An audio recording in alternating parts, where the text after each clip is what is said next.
Hi, I'm Karen Cedergren from a local financial institution, and I'm here with Casey, who has some questions for me. Hi. Hi. I'm used to paying with cash for everything. Why would I need a bank account? That's a really good question, and I can understand why you asked that. One of the reasons that you may need to have a bank account or a checking account is that sometimes it's just not convenient to use cash.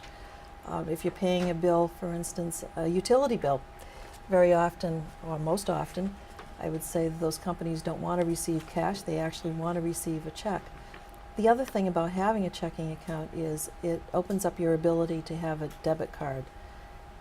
Debit cards are a nice way to get started. It's not a credit card. You're only drawing against the funds that are in your checking account, but it gives you the convenience of being able to order things online. For instance, concert tickets. You can't go buy concert tickets with cash, generally speaking, so it's a good thing. You can open an account at any financial institution, a bank, a credit union. The process is usually pretty simple, but I would say the best place to start is right on the internet. Most financial institutions have really good websites where they talk about what kind of fees and services that they offer, and that's a good place to just get a general idea and then narrow down which institution you might think that you would go with. It's always a good thing to be really comfortable with wherever you're going to put your money, and to feel that they're really working to serve you rather than just being a name or a number. The process to open an account is fairly simple. You need to bring with you a driver's license, evidence of your residency if your mailing address is a post office box, evidence of your Social Security card. You may also want to bring your birth certificate along with you if you have it readily available. You might also consider having a second person put on your account as a signer. And you might say, why would I want to do that? They'll have access to my funds. Well, firstly, you want to make sure that it is somebody that you trust.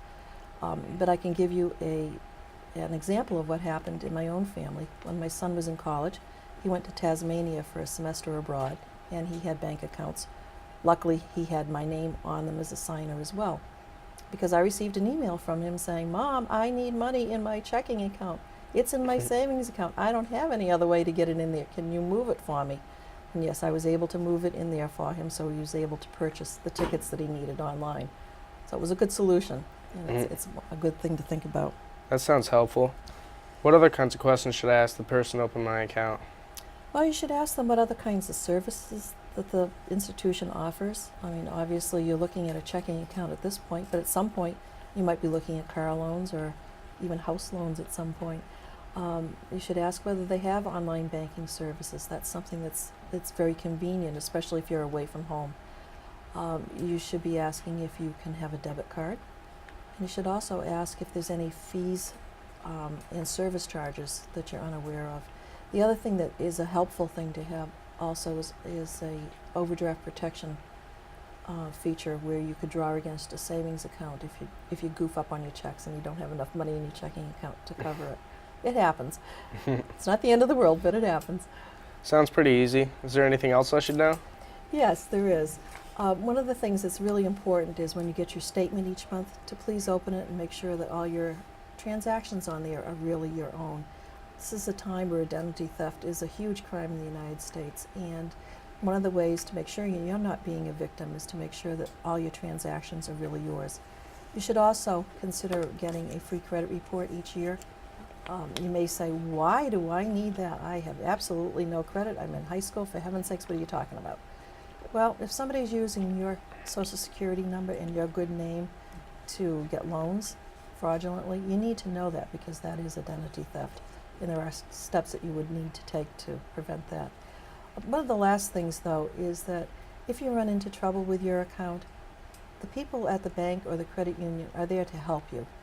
If you have fees that you don't understand, please call them. They're there to help you, to be your friend. They're not there to create bad feelings. So don't feel foolish if there's any questions, something that you don't understand. Just ask them. That's what they do. They'd be glad to help you. Thanks a lot for your time. You're very welcome. Really Casey. appreciate it. No problem.